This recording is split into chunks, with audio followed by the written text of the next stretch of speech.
Hey everybody, I'm David with Bolivar Live, and we're going to continue our talk about hurricane season 2025 and what the different entities do to get ready for the season. It's not something you jump into. A lot of times we have storms and you have to act fast. When we have rainstorms come through, or even on fronts, we know they're coming.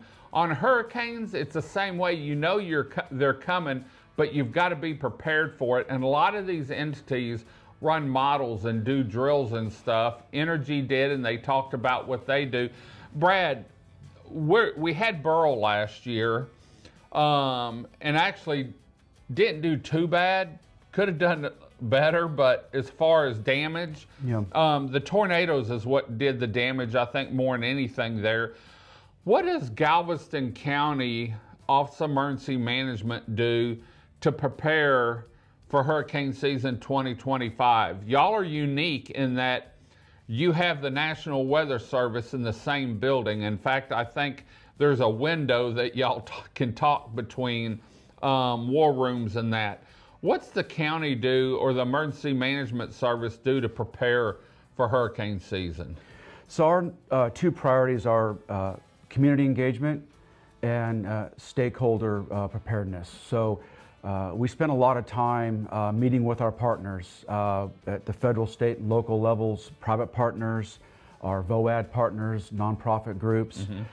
Some examples are, we have what we call interlocal agreements, our service contracts, and we bring those folks in, we meet face to face, we make sure we understand who's the point of contact, we look over the contracts or the interlocal agreements, make sure they're not expired.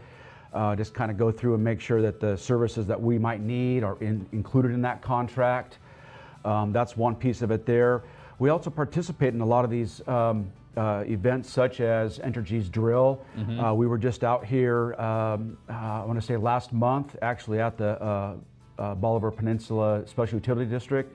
They actually facilitate every year a hurricane tabletop exercise to prepare their team internally. So we embed ourselves as observers or participants and help them with their plans and make sure that they're covering any gaps that they might uncover during the exercise. We meet with our energy partners. We attend the quarterly resiliency meeting that the projects that are going on down here. We've met with CenterPoint Energy. We bring them into our EOC. Yeah, because they cover one part of Galveston County, and Energy covers our side. We actually have three different service providers. It's kind of sliced into three different sectors. Areas. You got Energy down here, and then Texas New Mexico Power is a slice of the mainland, and then also CenterPoint Energy. So we make sure that we meet with those folks. Again, making sure we know who's on the other end of the phone call, making sure we have the right points of contact.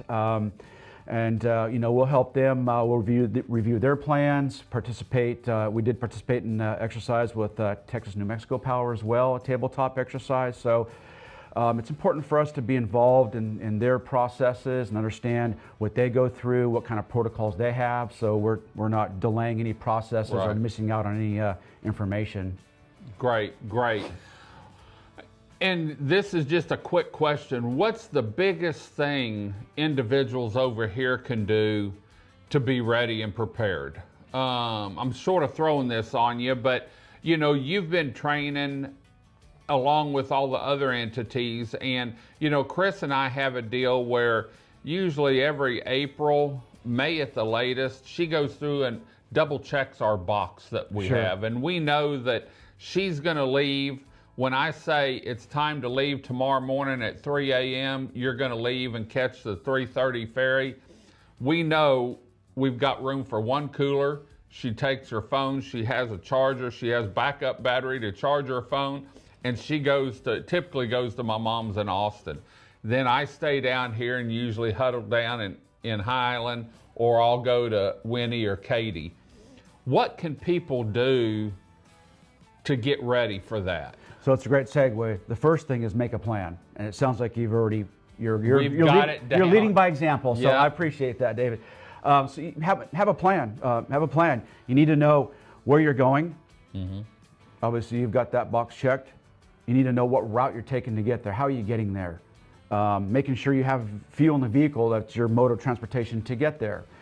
Part of your plan might also include, so back in February we came out and hosted an event here. It's called STEER, State of Texas Emergency Assistance Registry, and that's a state level program that folks can register for other elderly folks, folks with access and certain access and functional needs, mobility issues, and essentially that need help with transportation getting out of the potentially impacted area.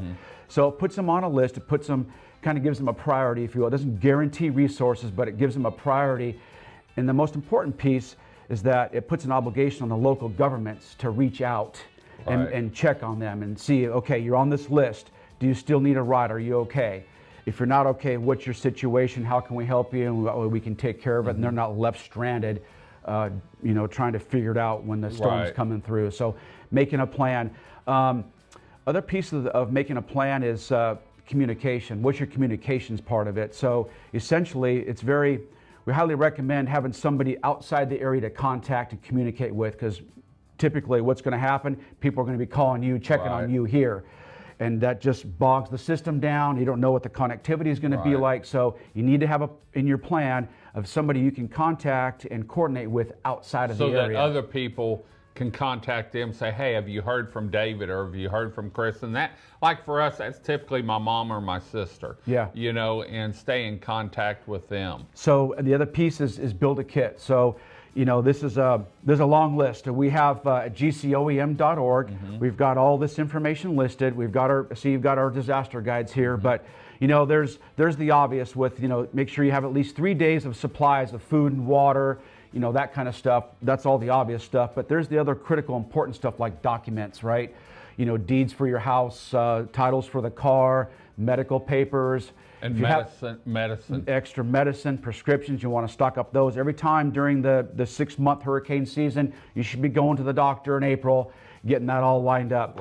Medical documents, if you have a pet, I'm a pet lover, I've got a dog, make sure you have your vet records, because if you have to deploy, leave the area, and you're bringing your animal, and something happens to them, it's really convenient to have that paperwork right on hand. So, vaccination, stuff like that. So, and then the last piece, which to me is probably the most important piece, is staying informed, right?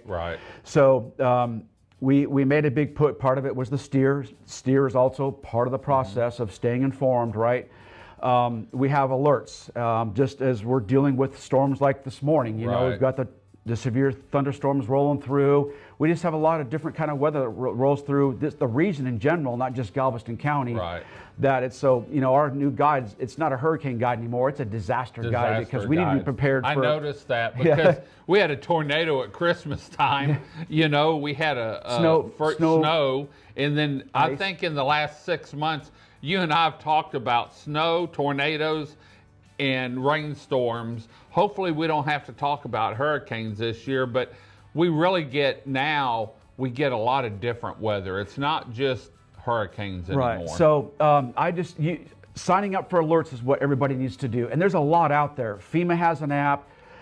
We have our notification system.